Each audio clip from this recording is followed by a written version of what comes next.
దేవునికి మహిమ కలుగునుగాక. సమయమందు ప్రతి ఒక్కరు కూడా పరిశుద్ధ లేఖనమును చదువుకుందాం. ఆదికాండ గ్రంథము 33వ అధ్యాయము. ఆదికాండ గ్రంథము 33వ అధ్యాయము 10వ వచనాన్ని తీసి చదువుకుందాం. 33వ అధ్యాయము 10వ వచనంలో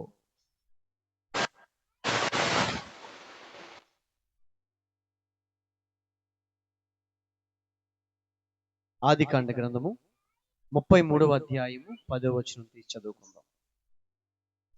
అప్పుడు యాకోబు అట్లు కాదు నీ కటాక్షము నా మీద నున్న ఎడల చిత్తగించి నా చేత ఈ కానుక పుచ్చుకొనుము. దేవుని ముఖము చూచినట్లు నీకు ముఖమును చూచితిని. నీ కటాక్షము నా మీద వచ్చినది కదా, నేను నీ యొద్దకు తెచ్చిన కానుకను చిత్తగించి పుచ్చుకొనుము. దేవునికి స్తోత్రం కలుగునుగా. హల్లెలూయా. చిన్న ప్రార్థన చేసుకుందాం. కళ్ళు మూసుకుందాం. మమ్మల్ని అతి మిక్కిలి ప్రేమిస్తున్న మా కన్న తండ్రి, మీకు వందనాలు. మీ శ్రేష్టమైన ఘనమైన సన్నిధానములో, నీ పాదల సన్నిధిలో ఇటు రీతిగా కూడుకొని నీ మాటలను వినడానికి మీరు మాకు ఇచ్చిన ఈ చక్కని సమయాన్ని బట్టి మీకు వందనాలు తెలియజేస్తున్నాం. దేవా, మా ముందు ఉంచినటువంటి ఈ ఆదికాండ గ్రంథములో నుంచి 33వ అధ్యాయము 10వ వచనంతో మాతో సూటిగా తేటగా మాట్లాడండి. ఈ మాటల ద్వారా మమ్మల్ని బలపరచండి. ఈ మాటలలో ఉన్న సారాన్ని మేము గ్రహించడానికి కృప చూపించండి. ఈ మాటల్లో ఉన్నటువంటి ఆ బాటలలో మేము నడవడానికి కృప చూపించండి. కేవలం మేము వినువారే ఉండకుండా విన్న వాక్యానుసారముగా ఉండునట్లుగా వినగల చెవులు, గ్రహించే హృదయాన్ని మాకు అనుగ్రహించమని యేసయ్య నామం పేరట అడిగి వేడుకుంటున్నాం పరమ తండ్రి. ఆమేన్. దేవునికి మహిమ కలుగునుగాక. హల్లెలూయా.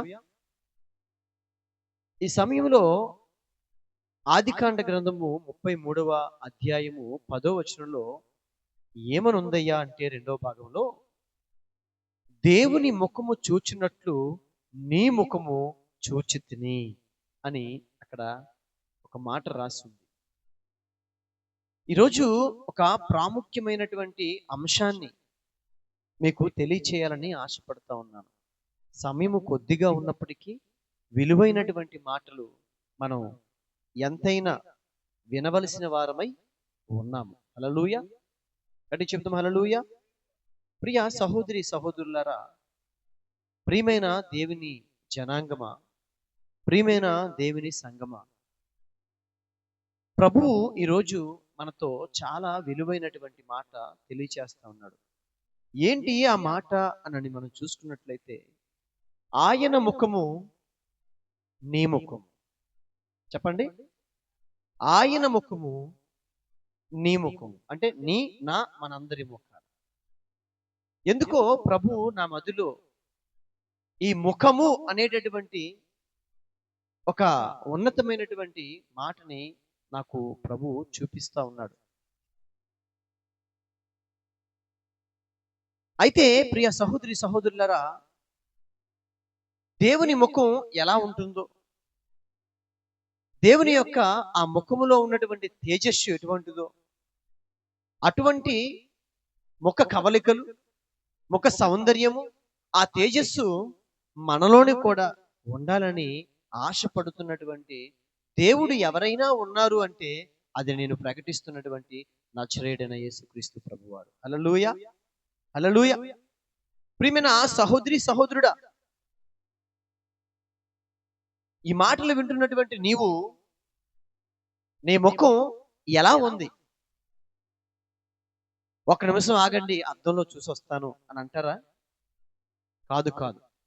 నిజానికి అద్దం ఏం చేస్తుందయ్యా అంటే, మనం ఎలా ఉన్నామో, మన ముఖం ఎలా ఉందో, మనం వేసుకున్నటువంటి ఆ బట్టలు దుస్తులు ఎలా ఉన్నాయో, మనం అచ్చం ఎలా ఉన్నామో అలా చూపించేది అద్దం.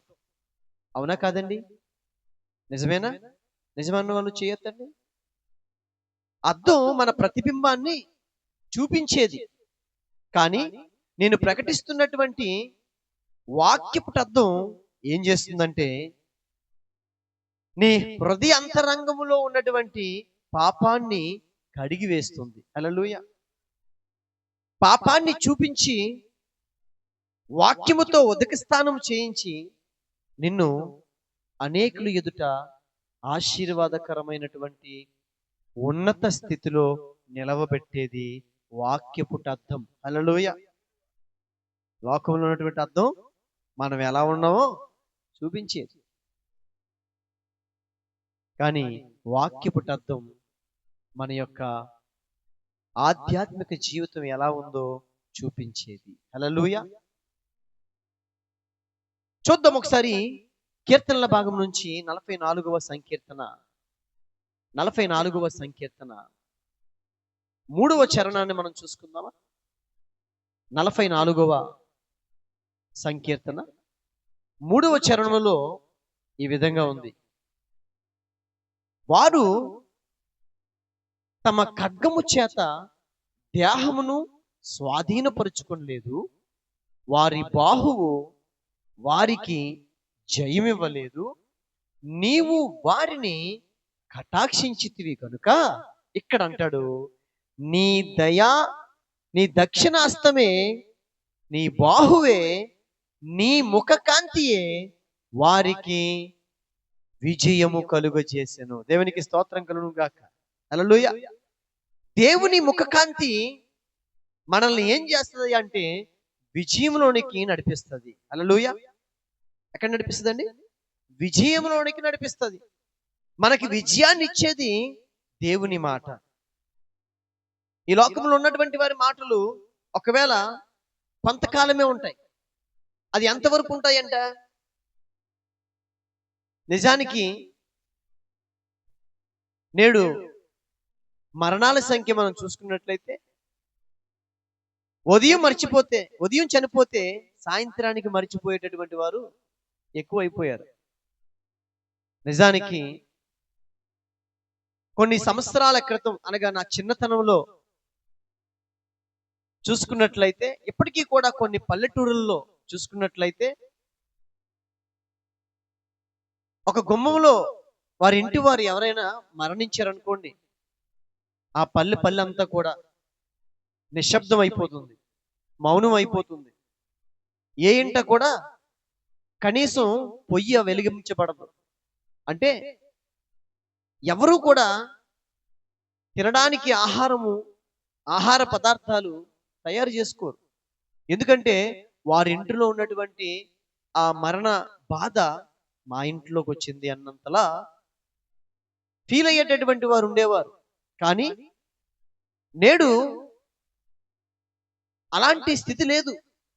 నేడు ప్రేమలు చల్లారిపోయాయి. నేడు ఉదయకాల సమయంలో మరణిస్తే సాయంత్రానికే మరిచిపోతా ఉన్నారు. అంత త్వరితగతిన మరిచిపోతా ఉన్నారు. చనిపోక ముందు బ్రతుకున్నప్పుడు వారికి సరైనటువంటి ఆహారం పెట్టట్లేదు, కానీ వారు బ్రతుకున్నప్పుడు వారికి ఏం తినాలో, ఏం తినకూడదో, ఏం తినిపిస్తే వారి యొక్క ఆరోగ్యం కుదురుపడుతుందో అనేటటువంటి ప్రతి పదార్థము తెలిసినప్పటికీ అవి నువ్వు పెట్టవేమో, కానీ చనిపోయిన తర్వాత భోజనాలు కోటానికి మాత్రం 30-40 గొర్రెలు వేసేస్తూ ఉంటావు. ప్రియమైన సహోదరి సహోదరుడా, బ్రతుకున్నప్పుడు వారికి నువ్వు పెట్టినట్లయితే వారు ఇంకన్నాళ్ళు బ్రతకడానికి నువ్వు పెట్టినటువంటి ఆహారం బలపరుస్తుంది. హల్లెలూయా. కానీ నేడు ఎలా ఉందంటే, మరణించారు కదా అని ఆ మరణించినటువంటి వ్యక్తిని జ్ఞాపకం చేసుకుంటూ జ్ఞాపకార్థ కోటాల్లో పెళ్లి విందులో కూడా పెట్టలేనటువంటి ఆహార పదార్థాలు పెట్టేస్తున్నారు. నేను ఎందుకు ఈ మాట తెలియజేస్తున్నానంటే, ప్రియమైన సహోదరి సహోదరులారా, నేడు సంఘాలు కూడా ఇలానే దాపరించాయి. మనం అలా ఉండకూడదు. మనం ఎవరి స్వభావం కలిగి ఉండాలంటే దేవుని ప్రేమ స్వభావమును కలిగి ఉండాలి. అప్పుడు మనకి ఏం కలుగుతుందంటే విజయం కలుగుతుంది. హల్లెలూయా. మనకేం కలుగుతుంది? విజయం కలుగుతుంది. నువ్వు ఒక ఒక ఉద్యోగానికి ఎగ్జామినేషన్ రాయడానికి వెళ్తున్నావా? అక్కడ నీకు విజయం దొరకపోవచ్చు. లేకపోతే నీ స్నేహితుడినో, నీ చిరకాల స్నేహితుడినో, నీ పాత మిత్రుడినో కలవడానికి వెళ్తున్నావా? అక్కడ కూడా నీకు విజయం దొరకపోవచ్చు. కానీ నేను ప్రకటిస్తున్న యేసునాథుని ఒక్కసారి నీ స్మరణకు తెచ్చుకొని నీవు అడుగు ముందుకు పెడితే ఖచ్చితంగా నీకు విజయాన్ని అందించేటటువంటి దేవుడై ఉన్నాడు. హల్లెలూయా. ఇశ్రాయేలు జనాంగం అంతా కూడా ఆ అరణ్యములో కారు చీకటిలో నడుస్తున్నప్పుడు ఆ కారు చీకటిని తరమడానికి ప్రభు ఏమై వచ్చాడు? అగ్ని స్తంభమై దిగొచ్చాడు. హల్లెలూయా. ప్రియమైన సహోదరి సహోదరులారా, నా దేవుడు నీకు నాకు మనందరికీ ముందు నడిచేటటువంటి దేవుడు. నీ ప్రతి పరిస్థితుల్ని కూడా ఎరిగినటువంటి వాడు. నీకు ఎప్పుడు విజయాన్ని ఇవ్వాలో తల్లి గర్భములో పెన్నముగా రూపొందించబడక ముందే ఎరిగినటువంటి వాడు. హల్లెలూయా. రెండో మాట అదే కీర్తనల గ్రంథము నుంచి 90వ సంకీర్తన 8వ వచనంలో మనం చూసుకున్నట్లయితే చాలా చక్కగా అక్కడ తెలియజేస్తాడు. చూడండి, 90వ సంకీర్తన 8వ వచనం మనం చూసుకున్నట్లయితే, లేక 8వ ఆ చరణాన్ని చూస్తున్నట్లయితే అంటాడు, మా దోషములను నీవు నీ ఎదుట ఉంచుకొని ఉన్నావు. అది అక్కడ మనకు కావాలేంటి? నీ ముఖ కాంతిలో మా రహస్య పాపములు కనబడుచున్నవి. ప్రియమైన సహోదరి సహోదరుడా, దేవుని ముఖ కాంతిలో రహస్య పాపాలు కనబడుచు ఉన్నాయి. జాగ్రత్త. ఒకవేళ ఎవరు చూడట్లేదులే అని 4 గోడల మధ్యలో చేస్తున్నటువంటి పనుందేమో, జాగ్రత్త. ప్రభువు ఆకాశం నుంచి కనులెత్తి నరుల అంతరంగములో ఉన్నటువంటి ప్రతి పరిస్థితిని కూడా తేరి చూస్తూ ఉన్నాడు. హల్లెలూయా. ప్రియమైన సహోదరి సహోదరుడా, ఆయన ముఖము నీకు విజయాన్ని ఇస్తుంది. ఆయన ముఖ కాంతి నువ్వు పాపములోనికి వెళ్లకుండా నిన్ను నడిపింపజేస్తుంది. హల్లెలూయా. మత్తయి సువార్త 17వ అధ్యాయము 2వ వచనంలో మనం చూసుకున్నట్లయితే ఆయన ముఖము సూర్యుని వలె ప్రకాశించేది. హల్లెలూయా. సూర్య చంద్ర నక్షత్రాదులను కలుగు చేసినటువంటి ఆ దేవాది దేవుని యొక్క ముఖం ఎలా ఉందంట? ప్రకాశమానమై ఉన్నదంట. హల్లెలూయా. ప్రకాశమానమైనటువంటి తేజోమయుడు నేను ప్రకటిస్తున్నటువంటి నజరేయుడు. హల్లెలూయా. ఆయన ముఖము సూర్యుని వలె ప్రకాశించేటటువంటి ముఖము. ఎప్పుడైతే నీవు ఆయన ముఖ కాంతి వలె ఉండాలని ఆశపడతావో నీవు కూడా అనేకుల ఎదుట ప్రకాశింపబడతావు. హల్లెలూయా. అందుకే భక్తుడైనటువంటి అపోస్తలుడైన పౌలు వారి యొక్క ఆత్మీయ కుమారుల్లో ఒకడు అపోస్తలుడు పేతురు కూడా, తిమోతి కూడా క్రీస్తు ముఖ కాంతిని గురించి చాలా ఉన్నతంగా వారి యొక్క ఔన్నత్యాన్ని చాలా అద్భుతంగా వర్ణించారు. చూడండి ఒకసారి, మొదటి పేతురు రాసినటువంటి పత్రిక 3వ అధ్యాయం 12వ వచనంలో మనం చూసుకున్నట్లయితే చాలా అద్భుతంగా అక్కడ మాట రాశాడు. చూడండి, మొదటి పేతురు రాసినటువంటి పత్రిక 3వ అధ్యాయము 12వ వచనం తీసి చదవండి. Praise the Lord. హల్లెలూయా. ఆ ప్రభువు కన్నులు నీతిమంతుల మీదను ఆయన చెవులు వారి యొక్క ప్రార్థనల వైపు ఉన్నాయి. ఇంకా అని ప్రభువు ముఖము కీడు చేయువారి విరోధముగా ఉన్నాయంట. ప్రభు ముఖం కీడు చేస్తున్నోనికి దగ్గరగా ఉందా? విరోధముగా ఉంది, దూరంగా ఉంది. ప్రియమైన సహోదరి సహోదరుడా, ప్రభువు ముఖం కీడు చేసే వారికి విరోధంగా ఉంటది. నువ్వు కీడు చేస్తున్నావా, మేలు చేస్తున్నావా? ఒకసారి నిన్ను నువ్వు ప్రశ్న వేసుకో. ఎందుకంటే నేను ప్రకటిస్తున్నటువంటి నజరేయుడైన యేసుక్రీస్తు ప్రభువారు కీడు చేసే వారికి దూరంగా ఉండేవాడు. కీడు తలపెట్టే వారి హృదయాల్ని మార్చేవాడు. ఆయన ప్రేమామయుడు. కీడు తలపెట్టే వారిని కూడా ప్రేమించే సామర్థ్యం కలిగిన వాడు. హల్లెలూయా. అందుకే అంటాడు, శత్రువుని సైతము ప్రేమించండి. ప్రియమైన సహోదరి సహోదరుడా, ఆయన ముఖము సూర్య బింబము వలె ఉన్నదని ప్రకటన గ్రంథంలో 10వ అధ్యాయము 1వ మాటలో మనం చూస్తాం. ఆయన ముఖం ఎలా ఉందంట? సూర్య బింబము వలె ఉన్నది. అందుకే భక్తుడు యేసన్న గారు చాలా చక్కనైనటువంటి మాటలతో కూడిన పాట రాశాడు. ఏమని? నీ ముఖము మనోహరము,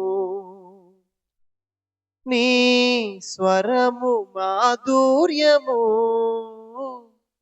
నీ పాదాలు అపరంజిమయము. నీ ముఖము మనోహరము, నీ స్వరము మాధుర్యము, నీ పాదాలు అపరంజిమయము. యేసయ్యా నా ప్రాణ ప్రియుడా, మనగలనా నిన్ను వీడి క్షణమైన? యేసయ్యా నా ప్రాణ ప్రియుడా, మనగలనా నిన్ను వీడి క్షణమైన? నీ ముఖము మనోహరము. హల్లెలూయా. ఆయన ముఖము మనోహరమైనది. ఆయన ముఖము సూర్యుని వలె ప్రకాశించేది. ఆయన ముఖము సూర్య బింబము వలె ప్రకాశించగలిగినది. ఆయన ముఖము మహా తేజస్సుతో నిండి ఉన్నది అని చాలా చక్కగా ప్రకటన గ్రంథం 1వ అధ్యాయము 16వ వచనంలో తెలియజేస్తా ఉంది. ప్రియమైన సహోదరి సహోదరుడా, ఆయన ముఖము వలే నీ ముఖము ఉండాలని ఆశపడతా ఉన్నాడు. మరి నీ ముఖం ఎలా ఉంది? నీ ముఖం ప్రకాశిస్తుందా? నీ ముఖం ఎలా ఉండాలంటే, ప్రియమైన సహోదరి సహోదరుడా, భక్తుల ముఖాలు ఎలా ఉన్నాయో మనం చూసుకున్నట్లయితే మోషే వలె నీ ముఖము చర్మము ప్రకాశించాలి. హల్లెలూయా. మోషే ఏమయ్యాడండి? తనకున్నటువంటి ఆ చర్మం అంతా కూడా, మోషే యొక్క ఆ ముఖం అంతా కూడా ప్రకాశించింది. నీ ముఖం కూడా అలా ప్రకాశించాలని ప్రభు తెలియజేస్తా ఉన్నాడు. అంతేకాదు, ఆయన ముఖ దర్శనం మనం చేసేవరంగా ఉండాలి. ఆయన యొక్క ముఖ దర్శనాన్ని మనము చేసేవరంగా ఉండాలి. అంటారు కదా, ముఖ దర్శనము చాలయ్యా నాకు, నీ ముఖ దర్శనము చాలయ్యా, ముఖ దర్శనం చాలయ్యా నాకు, నీ ముఖ దర్శనము చాలయ్యా. సమీపించని తేజస్సులో నివసించు నా దైవమా, సమీపించని తేజస్సులో నివసించు నా దైవమా, ముఖ దర్శనము చాలయ్యా నాకు, నీ ముఖ దర్శనం చాలయ్యా. యేసయ్యా యేసయ్యా యేసయ్యా యేసయ్యా, ముఖ దర్శనం చాలయ్యా నాకు, నీ ముఖ దర్శనం చాలయ్యా, ముఖ దర్శనం చాలయ్యా నాకు, నీ ముఖ దర్శనం చాలయ్యా. హల్లెలూయా. కీర్తనకారుడు అంటాడు 11వ సంకీర్తన 7వ వచనంలో, ఏమంటాడు? ఆయన ముఖ దర్శనము చేయాలి. మరి నీ ముఖము ప్రకాశిస్తుందా ప్రియ సహోదరి సహోదరుడా? ఆయన ముఖము చూడగలిగినటువంటి సామర్థ్యము, సౌందర్యము నీలో పుట్టునుగాక. ఆమేన్. నీ ముఖము ఆయన్ని చూడగలగాలి అంటే నీ ముఖము కడుగుకోవాలి. అదేంటి అయ్యగారు ప్రతిరోజు సబ్బెట్టి 1,00,000 సోప్ పెట్టి బాగా పాముతూనే ఉన్నాను, రుద్దుతూనే ఉన్నాను అని ఒకవేళ అనుకుంటున్నావేమో. నువ్వు ఎన్ని సబ్బులు పెట్టినా, కొంతమంది ముఖానికి ఒకసారి సబ్బు పెట్టరు, 3-4 సార్లు పెడతారు. సబ్బు అరిగిపోయినా ముఖం మాత్రం ఎలకతోలు తెచ్చి ఏడాది ఉతికిన నలుపు నలుపే గాని తెలుపు రాదు, కొయ్య బొమ్మను తెచ్చి కొట్టిన పలుకునా విశ్వదాభిరామ వినురవేమా. హల్లెలూయా. 5 సార్లు 6 సార్లు సబ్బెట్టి తోమిన నాలాంటి ముఖం ఎన్నిసార్లు తోమినా ఆ రంగు మాత్రం పోదు. నీకు ఏ రంగు కావాలయ్యా అంటే ఆత్మీయ సుగుణము కలిగినటువంటి రంగు కావాలి. హల్లెలూయా.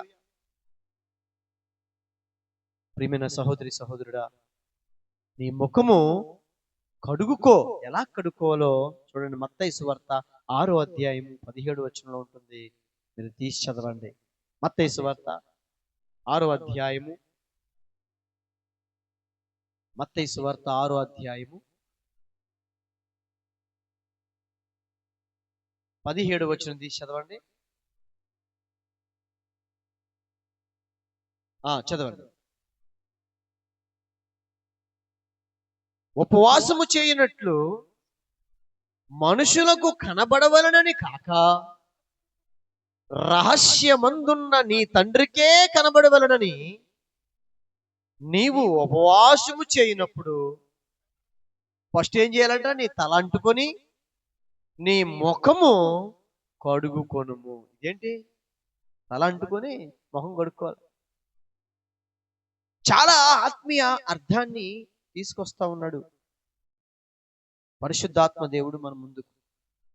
నీ ముఖము కడుగుకో, అప్పుడు ప్రభు యొక్క తేజస్సులోనికి నీవు వస్తావు. హల్లెలూయా. ప్రకాశించబడతావు. మెలమెలా మెరవాలంటే రంగు పూసుకుంటే మెలమెలా మెరడం కాదు, రంగు పోతే. ఒక మాట చెప్తాను వినండి. ఒక రోజంట పావురాలన్నీ కలిసి ఓ ఊరు వెళ్ళాయట. ఆ ఊరిలోనే ఉండాలని ఆశపడ్డాయంట.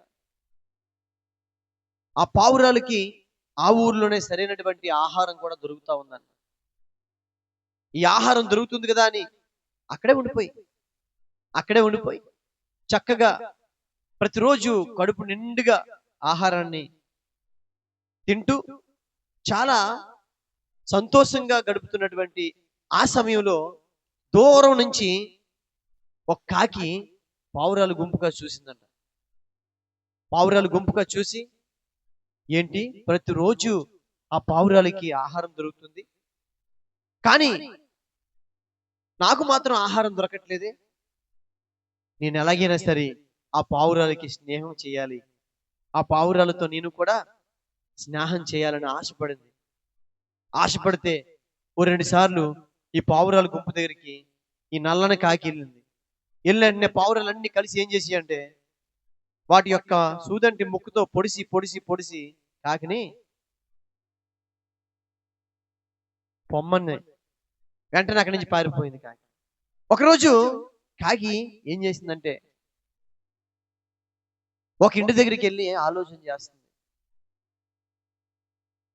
వారి యొక్క ఇంటి మేడపైన ఇలా నిలబడి వాలి ఆలోచన చేస్తా ఉంది. నేను ఒక పావురాల గుంపులో ఎలాగైనా సరే నేను చేరాలి, ఎలా ఎలా ఎలా ఎలా అనుకున్న లోపు ఆ ఇంటికి సున్నం ఎత్తున్నటువంటి ఆ సున్నం బకెట్లో దెబ్బల పడిపోయింది. ఆ సున్నం బకెట్లో పడిపోయిన వెంటనే అయ్యో అనవసరంగా పడిపోయినా అనేసి టక్మని మళ్ళీ పైకి లేచి ఎగిరి అక్కడి నుంచి కొంచెం దూరం వెళ్ళిపోయింది. అక్కడ అద్దాల మేడ ఉంది. అద్దాల మేడ ముందు అలా వాలింది. వాలిన వెంటనే ఆ అద్దంలో నుంచి చూసుకుంటుంది, ఇదేంటి నా ఒళ్ళంతా నల్లగా ఉండేది కదా, ఇంత తెల్లగా అయిపోయింది ఏంటి అని ఆ అద్దం వైపు చూస్తూ అది చాలా మురిసిపోయింది. అబ్బా, నేను ఈసారి ఖచ్చితంగా ఆ పావురాల గుంపులో చేరిపోగలను. ఎందుకంటే నా రంగు నల్లగా ఉంది కాబట్టి వాళ్ళు నన్ను పొడిసి పొడిసి పొడిసి నన్ను పొమ్మన్నారు. కానీ ఇప్పుడు నేను తెల్లగా అయిపోయాను కదా, నన్ను ఖచ్చితంగా వాళ్ళ గుంపులో చేర్చుకుంటాయి అని అనుకొని నేరుగా పావురాల గుంపు దగ్గరికి వెళ్ళి అలా వాలింది. వాళ్ళని వెంటనే పావురాలు ఏమీ అనలే, ఎందుకంటే రంగు చూస్తే ఒకటే,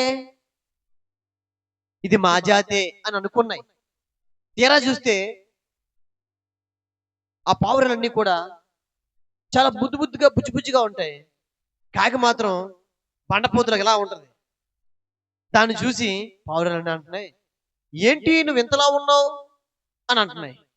అంటే వెంటనే కాకి అంటుంది, మా ఊర్లో మేము ఎలాగే ఉంటాం అంట. అది బానే ఉంది కానీ నీ వాయిస్ కూడా ఏంటి అలాగ ఉంది అనగానే, పావురాల వాయిస్ ఎంత చక్కగా ఉంటది, చాలా చక్కగా వినడానికి ముద్దు ముద్దుగా ఉంటాయి. కానీ కాకి వాయిస్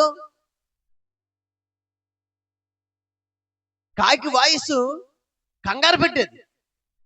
కాకి వాయిస్ ఎలాంటిదంటే మనల్ని చాలా ఇబ్బందులు పెట్టేది. అయితే ఆ కాకి మళ్ళీ తనను తాను సమర్థించుకోవడానికి ఎలా ఉంటుంది, మా ఊళ్ళో యుద్ధం చేసేవాళ్ళం, యుద్ధం చేస్తున్నప్పుడు చాలా పెద్ద పెద్ద కేకలు వేసేవాళ్ళం, అరిసేవాళ్ళం, అందుకే అరిసి అరిసి నా కేక ఇలా అయిపోయింది అని. వెంటనే పావురాలు కూడా లైట్ తీసుకున్నాయి, పోలే మన జాతిలో ఒక పక్షే కదా, మన పావురమే కదా, వాళ్ళ ఊర్లో యుద్ధాలు ఉండేవేమో అందుకే అలా అరిచిదేమో, ఎందుకని నీ ముక్కేట అలా ఉంది అని అన్న. మీ ముక్కులాగే నా ముక్కు కూడా ఉండేది, కానీ ఏమైందో తెలుసా, మా ఊళ్ళో చాలా యుద్ధాలు జరిగేవని చెప్పాను కదా, ఆ యుద్ధాల్లో మా ముక్కుల్ని సాన పెట్టుకొని చాలా యుద్ధాలు జయించడానికి మా ముక్కుతోనే యుద్ధాలు చేసేవాళ్ళం అని ఆ కాకి సమాధానం ఇచ్చిందంట. వెంటనే ఆ మాటను కూడా వినేసి చక్కగా ఆ మారువేషంలో ఉన్నటువంటి ఆ కాకిని గుంపులో చేర్చుకున్నాయి. మొత్తానికి చేర్చుకున్నాయి, అంతా అయ్యింది. ఒకరోజు ఏం చేయిందంటే తింటా ఉన్నాయంట. తింటూ ఉంటే పావురాలు మాత్రం శ్రేష్టమైనవి ఆహారాన్ని తింటా ఉన్నాయంట. తింటుంటే కాకి మాత్రం ఎద్దురు అదే మింగేస్తుందంట. కాకి ఏది దొరికితే తినేస్తుందంట. పక్షి జాతే కాకి చండాలి అన్నారు. పక్షి జాతుల్లోనే కాకి అంత చండాలమైన నీచమైన పక్షి లేదట. అయితే ఆ కాకి ఏది పడితే తినేస్తుంది కదా, పావురాలు చూసి ఏది పడితే అదే తినేస్తున్నావు, నీకేమైనా నియమాలు ఉండవా అంటే, లేదు మా ఊర్లో యుద్ధాలు చేసేవారం కాబట్టి అక్కడికి ఇక్కడికి వెళ్ళేవాళ్ళం కాబట్టి ఏది ఉంటే అదే తినేవాళ్ళని. ఆ మాటను కూడా నమ్మేసి ఈ మాటలన్నీ కూడా వింటున్నటువంటి ఈ పావురాల గుంపు తనను చేర్చుకొని తనతో పాటు ఆహారం పెట్టి చాలా బాగానే ఉన్నాయి. రానే వచ్చింది ఒకరోజు బోరిన వర్షం, ఆకాశం మెరుస్తా ఉంది, ఉరుములు దడదడా, గుండెల్లో రైళ్లు పరిగెడుతున్నాయి. కాకి వర్షం ఒక్కసారి గట్టిగా కొట్టింది. వర్షం కొట్టినట్టు నిజ స్వరూపం బయటపడింది. ఎప్పుడైతే నీళ్లు దులుపుకుంటూ బయటికి ఎలా వచ్చిందో కాకి, తన స్వరము తన నిజ స్వరూపము బయటపడింది. వెంటనే మళ్ళీ పావురాల చేత తరమబడింది, త్రోయబడింది. ఈ రోజులో చాలా మంది అలాగే ఉన్నారండి. చాలా మంది సున్నం బకెట్లో పడినటువంటి మొఖాలు వేసుకొని, సున్నం బకెట్లో పడినటువంటి పాపాలతో నిండిపోయి, సున్నం బకెట్లో పడినటువంటి జీవితాలతో ఉంటా ఉన్నారు. ప్రియమైన సహోదరి సహోదరుడా, ఒకవేళ నీవు కూడా సున్నం బకెట్లో ఉన్నటువంటి జీవితాన్ని జీవిస్తున్నావేమో, ఒక రోజు రాబోతుంది కడవరి వర్షం. ఆ వర్షంలో నువ్వు తేలిపోతావు. జాగ్రత్త జాగ్రత్త, తేలిపోతావు. కాబట్టి నీవెలా ఉండాలంటే నీ ముఖమును కడుక్కోవాలి. ఉపవాసము ప్రారంభించినప్పుడు ఒక ఫోటో తీసుకో. ఉపవాసం ముగించినప్పుడు ఒక ఫోటో తీసుకో. ఉపవాసం ప్రారంభించినప్పుడు ఉన్నటువంటి ఆ ముఖ కవలికల కన్నా ఉపవాసము పూర్తయిన తర్వాత, ముగించిన తర్వాత తీసుకున్నటువంటి ఆ ఫోటోలో దేవుని యొక్క తేజస్సుతో నిండి ఉంటావు. దేవునికి స్తోత్రం కలుగును గాక. హల్లెలూయా. ఆ అనుభవాలను గుండా నడిచినటువంటి వాడిని కనుక మాటలు నేను తెలియచేస్తా ఉన్నాను. హల్లెలూయా. అంతేకాదు, ముసుగు కాని ముఖము వలె ఉండాలంట నీ ముఖం. ఎలా ఉండాలండి? ముసుగు కాని ముఖం వలె నీ ముఖం ఉండాలి. ఈరోజు చాలా మంది ముఖాలు ఎలా ఉన్నాయంటే ముసుగుతో కప్పు ఉన్నాయి. ముసుగుతో కప్పు ఉన్నాయి. ఓ వ్యక్తి ఉన్నాడు. ఆ వ్యక్తి సైన్యాధిపతి. ఎవరండి? సైన్యాధిపతి. ఆయన పేరు నయమాను. వేల మంది సైనికులని నడిపించగల సామర్థ్యము కలిగినటువంటి వాడు. యుద్ధానికి ఫస్ట్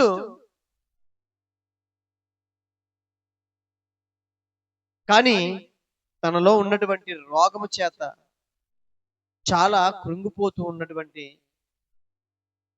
దినాల్లో నడుస్తూ ఉన్నాడు. నిజానికి ఎవ్వరికి తెలియదు. ఆయన ముసుగుతో కప్పుకుంటున్నాడు తనకున్నటువంటి ఆ రోగాన్ని తన యొక్క వస్త్రముతో కప్పుకుంటున్నాడు. తనకున్న రోగం ఏంటి తెలుసా? కుష్టు. యుద్ధములో బెస్ట్ తనకున్నదేమో కుష్టు.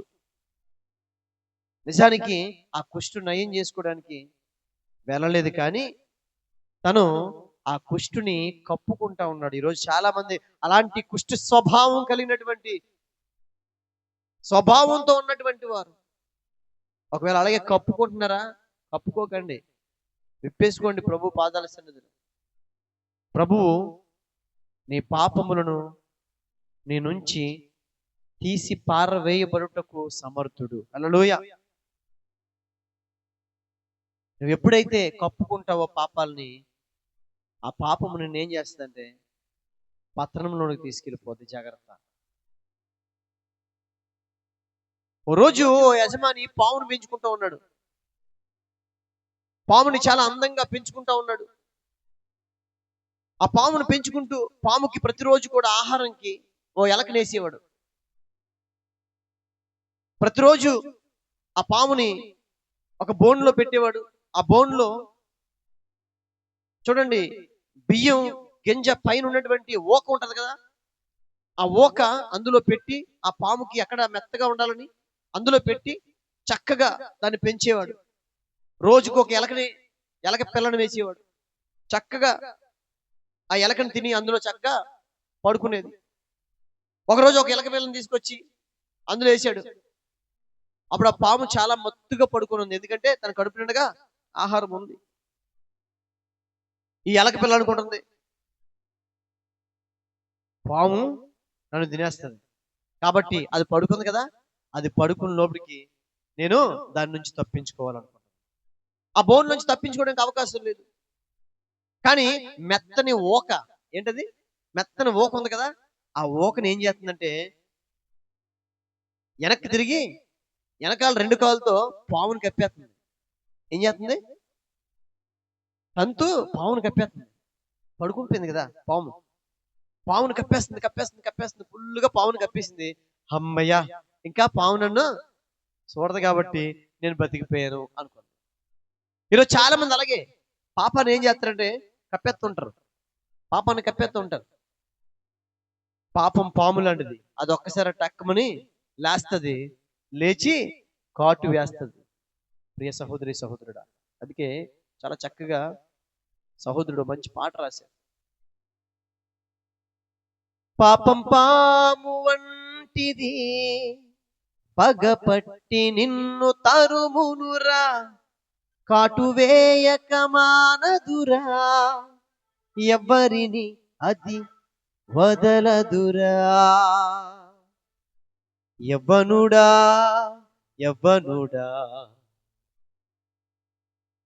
ఈ లోకం చెడ్డదిరా, ఇప్పుడైనా ఎప్పుడైనా నీ నుండి వదలరా.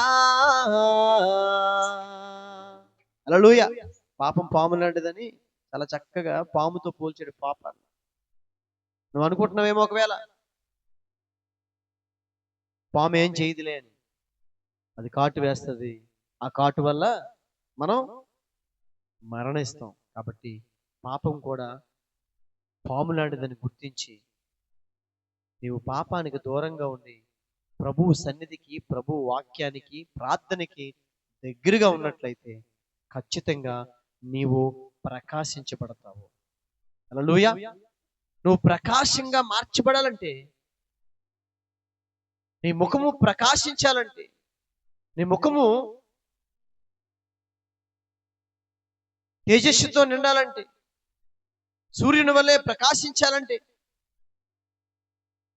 మహా తేజస్సుతో ఉండాలంటే, సూర్య బింబము వలె ఉండాలి అంటే నీవు పాపానికి దూరంగా ఉండాలి. ఎప్పుడైతే పాపానికి దూరంగా ఉంటావో నీ ముఖము తేజరిల్లుతుంది. హల్లెలూయా. నీ ముఖము ప్రకాశించబడుతుంది. ఈ మాటలు వింటున్న ప్రియ సహోదరి సహోదరుడా, మరి నీ ముఖం ఎలా ఉంది?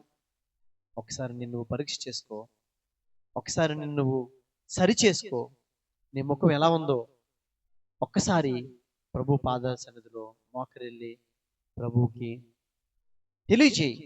ఖచ్చితంగా ఆయన నీ ముఖాన్ని మార్చగలడు, నీ ముఖ సౌందర్యాన్ని తీర్చిదిద్దగలడు. ఆయన పరిశుద్ధ ప్రాంతములో ప్రకాశమయమైనటువంటి జీవితాన్ని నీకు ఇవ్వగలడు. అట్టి జీవితము మనందరికీ కలుగును గాక. ఆమేన్. ప్రార్థన చేసుకుందాం.